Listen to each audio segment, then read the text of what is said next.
കുറച്ച് നാൾ മുമ്പ് വരെ കരുതിയിരുന്നത് പഴയ നിയമത്തിൽ നമ്മുടെ ദൈവം നമ്മുടെ പ്രശ്നങ്ങളൊന്നും ഡയറക്റ്റായിട്ടൊന്നും ഇറങ്ങില്ല. ആകാശത്ത് നിന്ന് കാര്യങ്ങളൊക്കെ ഡീൽ ചെയ്യും. പ്രശ്നങ്ങൾ റിയാലിറ്റി അറിയില്ല. അതറിയാൻ കുറേ പ്രവാചകന്മാർ, അവരുണ്ടാക്കുന്ന ചില പ്രശ്നങ്ങൾ. അതുകൊണ്ട് കുറേ ശാപങ്ങളും പ്രശ്നങ്ങളൊക്കെ ആയിട്ട് ഇങ്ങനെ പഴയ നിയമം നിറഞ്ഞു നിൽക്കും. എന്നാൽ പുതിയ നിയമം ഓക്കെയാണ്. തൻ്റെ പുത്രനെ അയച്ചു, പുത്രൻ വന്ന് കാര്യങ്ങളൊക്കെ ഡീൽ ചെയ്തു, പ്രശ്നങ്ങളൊക്കെ മനസ്സിലാക്കി, ജനങ്ങളോടൊപ്പം ചിന്തിച്ചു. പക്ഷെ അപ്പോഴും മനസ്സിൽ പഴയ നിയമം അത്ര കണക്റ്റഡ് അല്ല, ശരിയായില്ല. ജനങ്ങളുടെ മനസ്സ് ദൈവത്തിന് അറിയില്ല. അങ്ങനെ ചിന്തിച്ചിരുന്ന ഒരു കാലഘട്ടത്തിൽ നിന്ന് മാറ്റി ചിന്തിക്കാൻ പഠിപ്പിച്ചത് ഇന്നത്തെ സുവിശേഷമാണ്. കാര്യം ഇന്നത്തെ സുവിശേഷം നമ്മൾ കാണുന്നത് സാബത്ത് ദിവസം ഫരിസേയർ വന്നിട്ട് പറഞ്ഞു വയലിൽ കതിരൊന്നും പറിക്കാൻ പാടില്ല. അത് ശരിയല്ല, നിയമത്തിന് തെറ്റാണ്. എന്നിട്ട് അവർ ഒത്തിരി ഷൗട്ട് ചെയ്യുന്നു, കുറേ ചോദ്യങ്ങളൊക്കെ ചോദിക്കുന്നു, അവർ ഹറാസ് ചെയ്യുന്നു. ഇത് ഇപ്പം മാത്രമല്ല, പലപ്പോഴായി തുടങ്ങിയ പരിപാടിയാണ്. യേശു അതുകൊണ്ട് ഇന്ന് അവരെ ഭയങ്കരമായിട്ട് സപ്പോർട്ട് ചെയ്യുന്നുണ്ട്. പക്ഷേ ഒന്ന് ചിന്തിച്ച് നോക്കിയേ, പഴയ നിയമത്തിൽ ഈ സൃഷ്ടിയുടെ ടൈം ഉണ്ടായിരുന്നല്ലോ.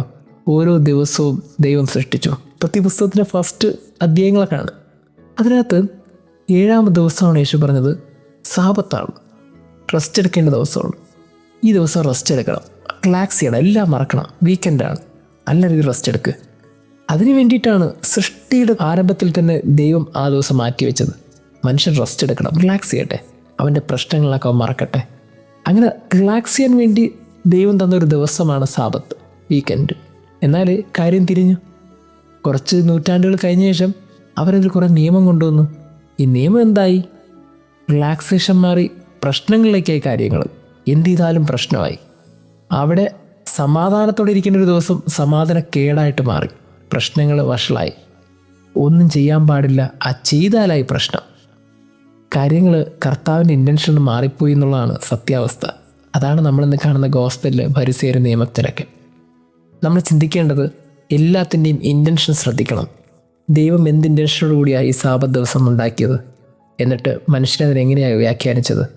അതുതന്നെ ഒരു ഭാരമായിട്ട് മനുഷ്യർക്ക് മാറി. അതിൽ നിന്ന് റെസ്റ്റ് ഇല്ലാത്തൊരു ദിവസമായിട്ട് മനുഷ്യർക്ക് മാറി.